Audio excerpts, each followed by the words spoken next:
तमाम न्यायविद हैं और सुप्रीम कोर्ट बार एसोसिएशन के जो पदाधिकारी हैं, उन लोगों ने, प्रशांत भूषण जैसे वकील ने और जस्टिस कपाड़िया जैसे लोगों ने जो टिप्पणियां की हैं, उन टिप्पणियों से एक जो है वो और उसके बाद जो भारतीय जनता पार्टी के नेताओं की प्रतिक्रियाएं आई हैं, उससे संदेह गहरा होता है, संदेह जो है वो छटता नहीं है।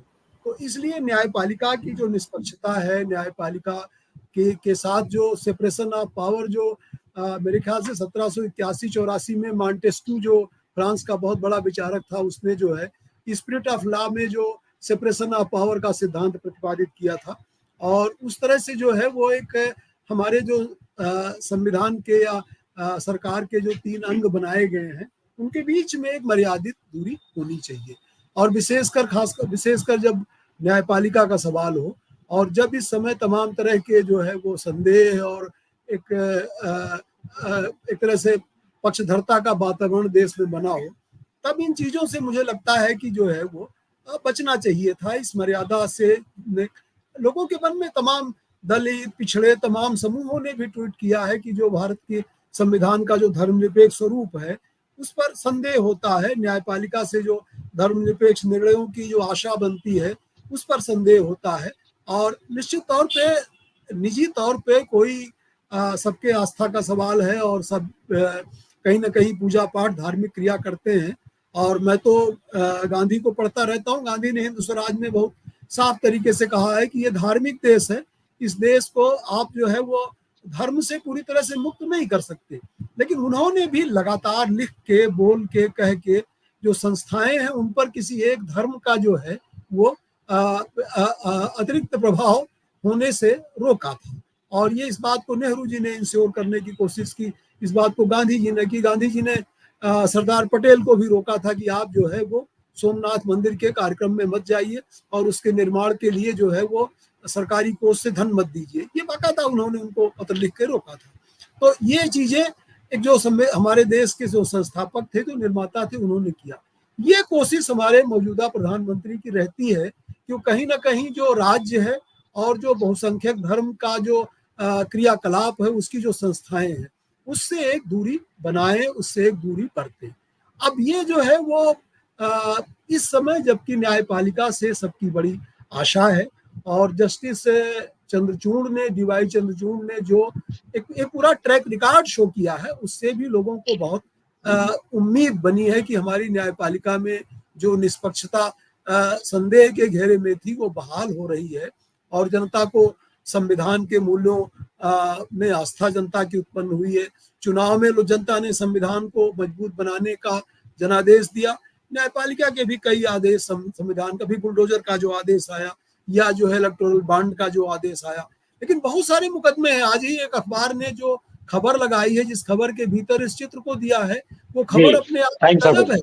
टाइम्स ऑफ इंडिया की जो खबर है जी, मिनरल्स के रॉयल्टी का जो मुकदमा जो है वो 9-1 जजेस के पीठ से जो फैसला हुआ था कि सेंटर मिनरल्स की रॉयल्टी स्टेट्स को नहीं देता और इसलिए स्टेट्स की का बजट बहुत खराब होता जा रहा है। स्टेट्स को सेंटर को रॉयल्टी देनी चाहिए। अब उस फैसले के रिव्यू के लिए सेंटर जो है वो सुप्रीम कोर्ट में गया है। अब उससे सीजेआई और तमाम लोग चकित हैं कि ये मामला क्या होने जा रहा है। तो न्यायपालिका और राजनीति के बीच में एक जो मर्यादित दूरी होनी चाहिए, जिसके बारे में तमाम जस्टिस कपाडिया ने कहा, अभी कपिल सिब्बल ने कहा, इंदिरा जय सिंह ने कहा, प्रशांत भूषण ने कहा, एक पत्रकार सुप्रीम कोर्ट को कवर करते हैं सौरभ दास ने भी टिप्पणी की है। तो बहुत सारे लोग देश में इस बात को चाहते हैं कि ये ना हो। और इसी सरकार बीजेपी के ही कार्यकाल में सुप्रीम कोर्ट के 4 या 5 जजेस ने बाहर निकल करके प्रेस कॉन्फ्रेंस की थी बाकायदा। वो घटना सबको याद होगी, उसमें स्वयं रंजन गोगोई भी थे जो बाद में जो है वो उन्होंने एक अलग तरह से रुख अपनाया। वो एक अलग घटना है। लेकिन इस समय न्यायपालिका की निष्पक्षता को कायम रखने की बहुत नितांत जरूरत है, जब संविधान पर संकट है, संविधान के मूल्यों पे संकट है। और मुझे लगता है अगर प्रधानमंत्री जी निजी रूप से गए भी थे तो इसको जो है उन्हें पब्लिकली इसको इस 29 सेकंड के वीडियो को इसको सार्वजनिक नहीं करना चाहिए था। और मुझे नहीं लगता कि जस्टिस चंद्रचूड़ ने चाहा होगा कि ये सार्वजनिक हो। तो एक बात आप जान लीजिए कि ये गणेश पूजा का जो मामला है, ये स्वतंत्रता आंदोलन से भी जुड़ा हुआ है। इसको लोकमान्य बाल गंगाधर तिलक ने राष्ट्रीय आंदोलन से जोड़ करके और इसको इससे जो है वो राष्ट्रीयता की भावना जगाई थी।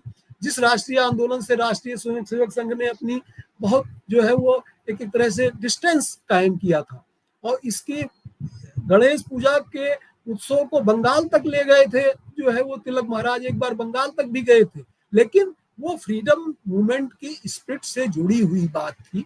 यहाँ पर जो है सेपरेशन ऑफ पावर की बात है, जुडिशियल इंडिपेंडेंस की बात है, और एक मर्यादा की बात है, जिस मर्यादा का पालन होना चाहिए।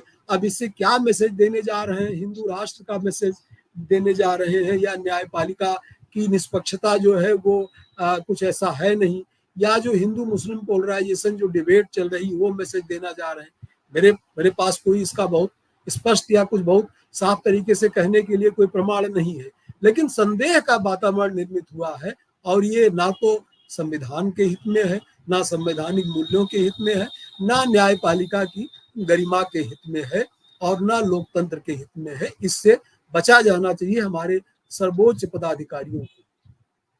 बिल्कुल, हमारा मानना है कि जो भी ये डिबेट भी है, इसमें भी न्यायपालिका को लेकर के किसी भी अप्रिय टिप्पणी से बचा जाना चाहिए। ये हमारा जो पूरा सवाल है, ये एक घटना को लेकर के है, उस घटना पे चूंकि प्रतिक्रिया हो रही है, उस पर हम करेंगे।